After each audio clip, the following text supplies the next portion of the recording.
Assalamualaikum warahmatullahi wabarakatuh. Alhamdulillahirabbil alamin. Wassalatu wassalamu ala asrofi anbiya'i wal mursalin wa ala alihi wa sahbihi ajmain. Yang terhormat Bapak Hervin Yogi Pradikta MHI selaku dosen pengampu mata kuliah Filsafat Hukum Islam.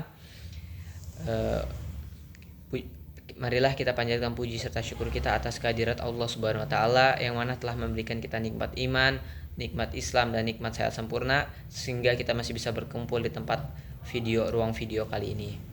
Salawat serta salam tak lupa juga kita junjung agungkan kepada baginda Nabi besar Muhammad sallallahu alaihi wasallam. Semoga salawat ini bisa menjadi jembatan kita untuk mendapatkan syafaatnya di yaumil akhir kelak.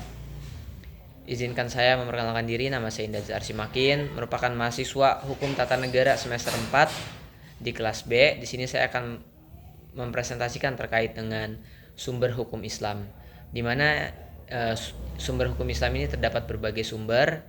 Yang pertama itu adalah Al-Quran, sumber utamanya. Al-Quran ini memiliki kedudukan yang paling tinggi daripada sumber-sumber yang lain gitu. Al-Quran adalah kalamullah atau perkataan Allah yang diturunkan kepada Nabi Muhammad SAW. Nah, Al-Quran ini menjadi sumber dalil pertama dan utama, yang mana dalam Al-Quran ini terdapat penjelasan-penjelasan sendiri gitu. Terus ditemukan lebih dari 30 kali ditemukan perintah untuk mematuhi Allah dalam Al-Quran. Bahkan meninggalkan aturan yang disebutkan Al-Quran akan bawa akibatnya meningkatkan kejahatan yang dilakukan manusia. Al-Quran ini secara redaksional ini dan maknanya ini bersifat qot'i al-wujud, yang berarti pesan dan kandungannya terjamin keautentikan dan otoritas kebenarannya gitu. Selanjutnya yaitu as-sunnah. As-sunnah atau biasa disebut juga hadis gitu.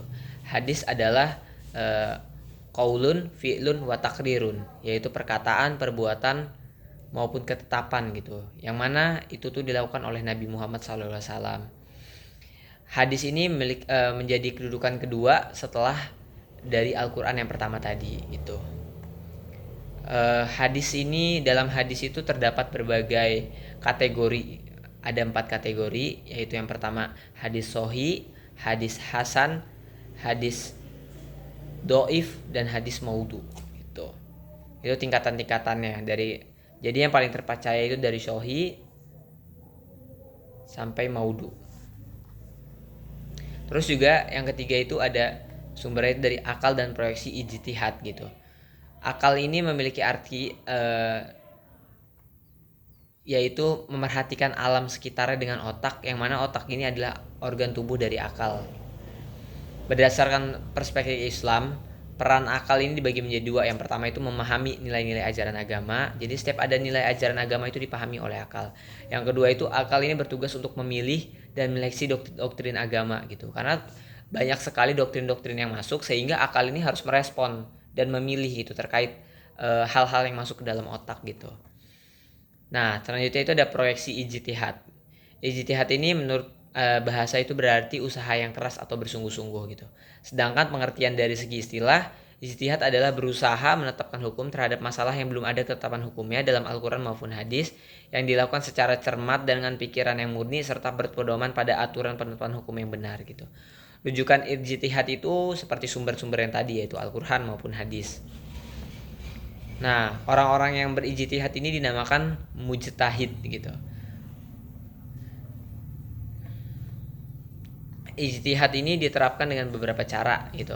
Antara lain yaitu ada ijma ataupun qiyas. Jadi ijma adalah kesepakatan para mujtahid pada suatu masa setelah Rasulullah wafat tersebut terhadap suatu masalah gitu. Sedangkan qiyas adalah menetapkan hukum dengan cara menghubungkan gitu suatu perkara yang sudah ada dengan ketetapan hukum yang terdapat pada masalah yang lain gitu, yang belum ada ketetapannya. Jadi dikiaskan, dianalogikan gitu. Mungkin kurang lebih materi sumber hukum seperti itu yang bisa saya sampaikan. Jika terdapat salah kata atau hal yang kurang berkenan, saya izin mohon maaf. Kurang lebihnya saya mohon ampun. Saya mengucapkan terima kasih. Wabillahi taufik wal hidayah. Wassalamualaikum warahmatullahi wabarakatuh.